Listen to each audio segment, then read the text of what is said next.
کہ میرے نبی کا خاندان کیسا تھا، بڑا پیارا خاندان تھا، نسل در نسل ہے۔ اس لیے اعلیٰ حضرت نے فرمایا کہ تیری نسل پاک میں ہے بچہ بچہ نور کا، تو ہے عین نور تیرا سب گھرانہ نور کا، نور ہی نور ہے پورا گھرانہ۔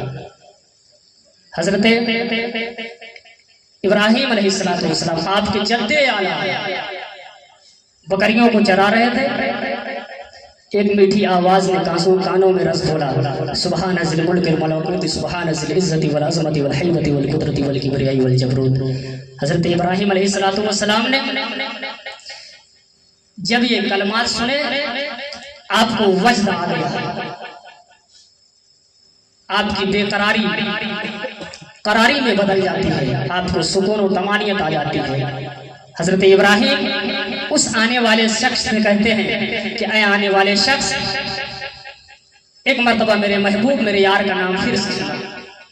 وہ آنے والا شخص کہتا ہے ابراہیم، اگر میں نے تمہارے رب تمہارے مالک کا نام پھر سے سنایا تو مجھے انعام میں کیا دوں گے؟ حضرت ابراہیم نے کہا یہ ساری بکریاں دیکھ رہے ہو، ان میں سے آدھی بکریاں تمہیں دے دوں گا۔ حضرت ابراہیم علیہ السلام آدھی بکریاں دے کر کے اپنے رب کا نام سنتے ہیں، لیکن ابھی دل نہیں بھرا ہے، آپ کو سکون نہیں آیا۔ حضرت ابراہیم کہتے ہیں اے آنے والے شخص، ذرا ایک مرتبہ پھر سے میرے یار کا نام سنا، ذرا ایک مرتبہ پھر سے میرے رب میرے مالک میرے خالق کا نام سنا۔ وہ شخص کہتا ہے اے ابراہیم اب کیا دو گے؟ حضرت ابراہیم علیہ السلام نے ارشاد فرمایا کہ اے آنے والے شخص، یہ بکریاں دیکھ رہے ہو، یہ ساری بکریاں میں تمہیں دے دوں گا۔ جانتے ہو مسلمانوں، حضرت ابراہیم علیہ السلام ساری بکریوں کو راہ خدا میں دے کر کے اپنے محبوب اپنے رب کا یار سنتے ہیں، لیکن حالت کیا تھی کہ کروں تیرے نام پر جاں فدا، نہ بس ایک جاں دو جہاں فدا، دو جہاں سے بھی نہیں جی بھرا، کروں کیا کروڑوں جہاں نہیں۔ حضرت ابراہیم نے کہا کہ اے آنے والے شخص، ذرا ایک مرتبہ اور میرے رب کا نام سنا، ذرا ایک مرتبہ اور میرے خالق میرے مالک کا نام سنا۔ حضرت ابراہیم سے وہ آنے والا شخص کہتا ہے کہ اے ابراہیم اب تو تمہارے پاس کچھ دینے کے لیے بچا نہیں ہے، تم تو ساری بکریاں بھی دے چکے۔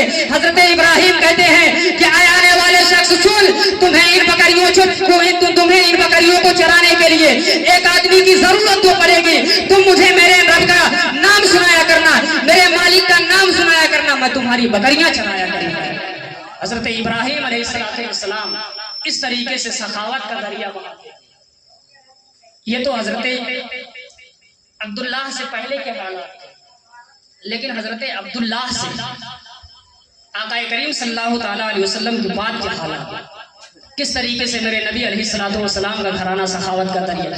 ایک بات بتا دوں آپ کو، آپ اس نسب اور حسب سے ہمیشہ جڑے رہیں، اس لیے کہ میرے نبی نے ارشاد فرمایا ہے کلو نسب کلو سبب و نسب منقطع یوم القیامت فإنها موصولۃ الا سببی و نسبی فإنها موصولۃ فی الدنیا والآخرہ۔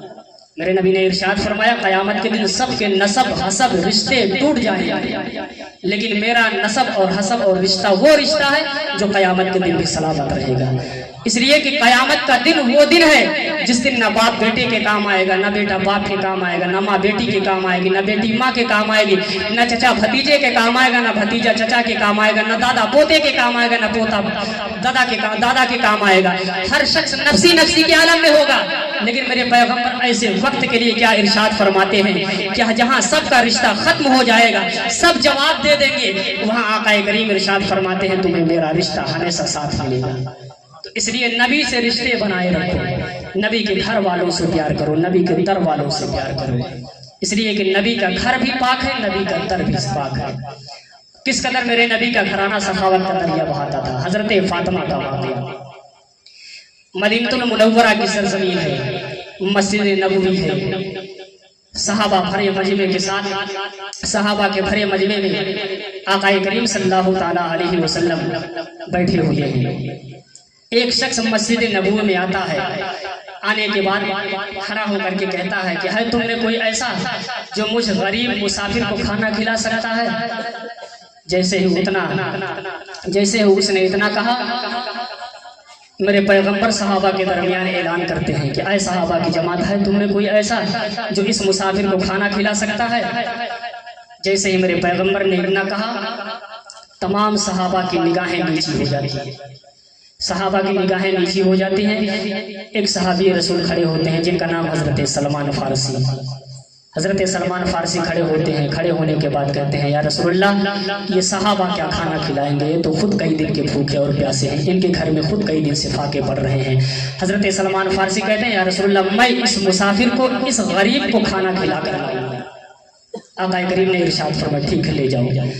حضرت سلمان فارسی اس مسافر کا ہاتھ پکڑتے ہیں. جانتے ہیں کس دروازے پر آئے؟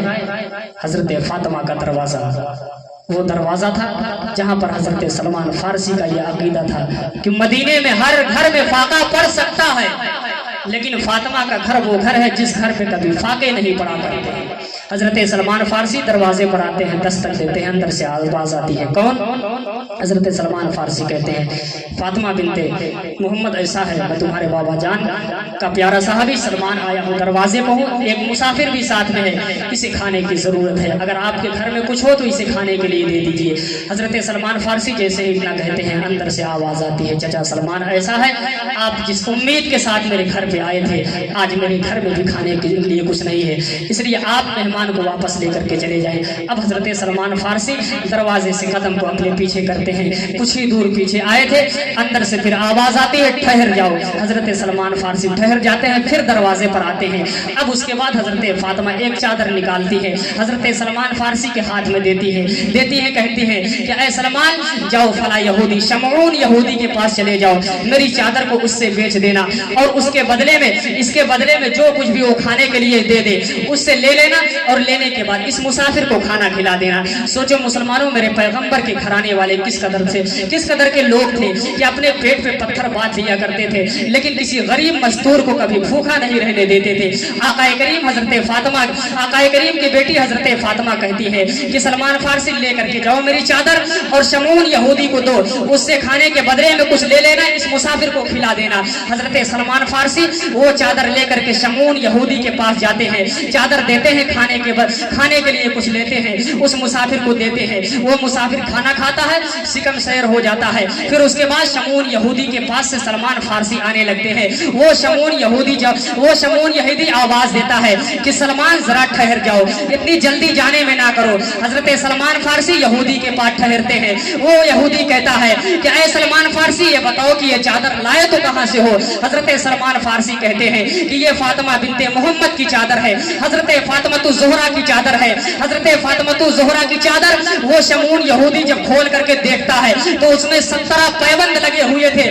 میری ماں بہنوں تم بھی ذرا یاد رکھو, آج تمہارے پاس 20 جوڑے کپڑے سے کم نہیں ہوا کرتے ہیں, پھر بھی تمہاری ناشکری ہوا کرتی ہے کہ ہمارے پاس کپڑے نہیں ہیں. سوچو حضرت فاطمہ کی زندگی کیا زندگی تھی. حضرت فاطمہ چاہتی تو حضرت فاطمہ کے ساتھ سونے اور چاندی کے پہاڑ چلتے, لیکن حضرت فاطمہ نے ہمیشہ اپنی زندگی غریبی میں گزاری. حضرت فاطمہ ہمیشہ اپنی زندگی کو غریبی میں گزارنا پسند کی. حضرت فاطمہ وہ پھٹی پرانی چادر شمعون یہودی دیکھتا ہے, 17 پیبند لگے ہوئے تھے. شمعون یہودی حضرت سلمان فارسی سے کہتا ہے کہ اے سلمان فارسی ذرا اپنے ہاتھ کو آگے بڑھاؤ, پہلے اپنے محمد کے دامن سے مجھے بھی وابستہ کر لو, پہلے مجھے بھی اسلام کا کلمہ پڑھا کر کے مسلمان بنا لو, اس لیے کہ میں بھی تمہارے اسلام کے دامن سے وابستہ ہونا چاہتا ہوں, میں بھی تمہارے پیغمبر کا کلمہ پڑھنا چاہتا ہوں. حضرت سلمان فارسی نے کہا کہ اے شمعون یہودی ذرا یہ تو پتا کہ آخر تو نے اسلام کے دامن سے وابستہ ہونے میں اتنی جلدی کیوں کر دی,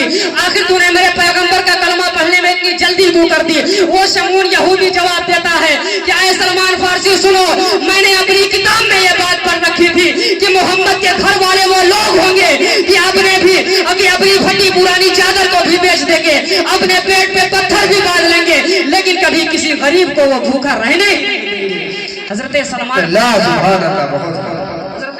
فارسی شمعون یہودی کہتا ہے اے سلمان فارسی آج میں نے دیکھ لیا ہے کہ فاطمہ بنت محمد اپنی پھٹی پرانی چادر بیچ کر کے ایک مزدور کا, ایک غریب مسافر کا پیٹ بھر رہی ہے, تو اس لیے میرے پیغمبر کے خاندان سے ہمیشہ وابستہ رہے, اس لیے کہ آقا کریم کا خاندان وہ خاندان ہے کہ جس سے جڑے رہنے میں ہمیشہ سمجھیے کہ نجات ہے. اگر آپ اس خاندان سے جڑے رہیں تو انشاءاللہ آپ کی دنیا بھی سنور جائے گی, آپ کی آخرت بھی سنور جائے گی. آج میلاد النبی صلی اللہ تعالیٰ علیہ وسلم کے موقع پر ہم لوگ حاضر ہوئے ہیں. بڑا اعتراض اس میں ہوتا ہے، لیکن میں یہ سمجھتا ہوں کہ ایسے لوگوں کا اعتراض دینا بھی ایسے لوگوں کے اعتراض کا جواب دینا بھی فالتو ہے۔ ارے بھائی، اپنے نبی کی پیدائش کی خوشی کون نہیں مناتا ہے؟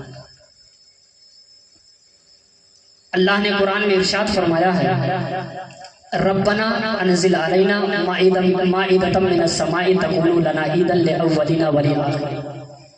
میلاد بڑی بات ہے، نبیوں کی ولادت بڑی بات ہے۔ اللہ نے فرمایا، حضرت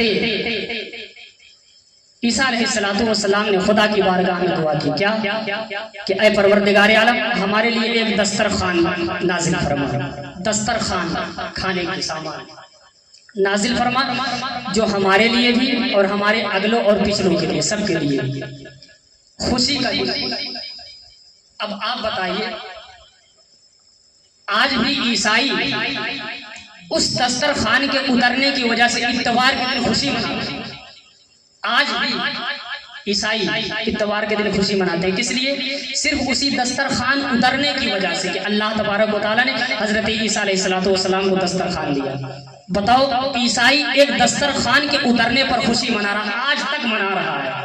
حضرت عیسیٰ کا زمانہ کب کا چلا گیا، لیکن عقل کے پیدلوں کو اب تک نہ سمجھ میں آیا کہ میرے نبی کی پیدائش، جس کے لیے اللہ تبارک و تعالیٰ نے قرآن میں ارشاد فرمایا ہے، قل بفضل اللہ وبرحمتہ فلیفرحوا، کہ اللہ کے فضل اور اس کی رحمت پر خوشی مناؤ۔ اور اللہ نے قرآن میں صاف اعلان فرما دیا، وما ارسلناک الا رحمۃ للعالمین، میں نے اپنے محبوب کو سارے جہان کے لیے رحمت بنا کر کے بھیجا۔ جب اللہ نے رحمت بنا کر کے بھیجا ہے تو خوشی مناؤ۔ میں تو یہ سمجھتا ہوں بھیا، ہمارے نبی ہیں، ہم خوشی مناتے ہیں، جن کے نبی نہ ہو۔ اور ایک بات اور جان لیجئے، جس رب کے ہم ماننے والے ہیں وہ رب بھی میلادی ہے، وہ رب بھی اللہ تبارک و تعالیٰ قرآن میں ارشاد فرماتا ہے، وَإِذْ أَخَذَ اللَّهُ مِيثَاقَ النَّبِيِّينَ لَمَا آتَيْتُكُم مِّن كِتَابٍ وَحِكْمَةٍ ثُمَّ جَاءَكُمْ رَسُولٌ مُصَدِّقٌ لِّمَا مَعَكُمْ لَتُؤْمِنُنَّ بِهِ وَلَتَنصُرُنَّهُ قَالَ أَأَقْرَرْتُمْ وَأَخَذْتُمْ عَلَىٰ ذَلِكُمْ إِصْرِي قَالُوا أَقْرَرْنَا قَالَ فَاشْهَدُوا وَأَنَا مَعَكُمْ مِنَ الشَّاهِدِينَ فَمَن تَوَلَّىٰ بَعْدَ ذَلِكَ فَأُولَٰئِكَ هُمُ الْفَاسِقُونَ۔ جا کے اس کی تفسیر معنی آیتیں پڑھ لینا سب۔ اللہ تبارک و تعالیٰ نے بھی میلاد منایا۔ میلاد ہے کیا؟ نبی کا ذکر، یہی میلاد ہے، نبی کا تذکرہ کرنا یہی میلاد ہے۔ اور اللہ نے قرآن میں تذکرہ فرما دیا ہے۔ اللہ نے کیا فرمایا کہ اے نبیوں کی جماعت، جب میں تمہیں کتاب و حکمت سے نواز دوں، جب میں تمہیں کتاب و حکمت دوں، نبیوں سے اللہ نے وعدہ لیا، جب میں تمہیں کتاب و حکمت سے نواز دوں، پھر تمہارے پاس وہ آخری پیغمبر تشریف لے کر کے آئے تو اس پر ضرور ضرور ایمان لانا، ضرور ضرور اس کی مدد کرنا۔ اللہ تبارک و تعالیٰ نے بھی ارشاد فرمایا کہ اے نبیوں کی جماعت، ذرا یہ تو بتاؤ، کیا تم نے اقرار کیا، میرا بھاری ذمہ اٹھایا؟ سب نبیوں نے کہا کہ پروردگار عالم، ہم نے اقرار کیا۔ اللہ نے فرمایا کہ وَأَنَا مَعَكُم مِّنَ الشَّاهِدِينَ، ایک دوسرے پر تم لوگ گواہ ہو جاؤ، میں بھی گواہ ہوں۔ آگے اللہ نے کتنا سخت جملہ ارشاد فرمایا، فَمَن تَوَلَّىٰ بَعْدَ ذَلِكَ فَأُولَٰئِكَ هُمُ الْفَاسِقُونَ۔ اے نبیوں کی جماعت سن لو، اے آدم سن لو، اے ابراہیم سن لو، اے اسماعیل سن لو، اے یحییٰ سن لو، اے زکریا سن لو، اے موسیٰ اور عیسیٰ سن لو۔ نبوت تو نبوت، رسالت تو رسالت، تو بات کی بات ہے۔ فَمَن تَوَلَّىٰ بَعْدَ ذَلِكَ فَأُولَٰئِكَ هُمُ الْفَاسِقُونَ۔ اب جو اس عہد و پیمان سے پھر جائے، اس عہد و پیمان سے روگردانی کر لے، اللہ فرماتا ہے نبوت تو نبوت، رسالت تو رسالت، فمن تولی بعد ذلک فاولئک هم الفاسقون، میں اسے فاسقوں کے درجے میں کھڑا کر دوں گا۔ اللہ نے اتنا سخت جو میرے نبی کے پیدائش کے تعلق سے لوگوں سے، انبیاء سے وعدہ لے رہا ہے، تو یہ بھی تو اللہ تبارک و تعالیٰ نے تذکرہ فرمایا، اور یہی ہم بھی آج کرتے ہیں، تو کچھ لوگوں کو مرچی لگ جاتی ہے۔ آپ اس بات کو ذہن سے نکال دیں، میلاد جائز ہے، جن کے نبی نہ ہوں وہ الگ سے اپنا کوئی میلاد منا لیں۔ کنہیا کا جنم الگ الگ طریقے سے، اپنے بیٹے کا جب جنم دن ہو نا بڑے شوق سے مناتے ہیں، لیکن نبی کی میلاد کی بات آ جائے تو کمبخت حدیث مانگتا ہے، قرآن مانگتا ہے، قرآن میں دکھاؤ، حدیث میں دکھاؤ۔ ہاں، یہ نہیں اپنا ثابت نہیں کر پائے گا، پتا اپنی نسل کہاں سے ثابت کرے گا، ہر چیز قرآن اور حدیث سے مانگتا ہے۔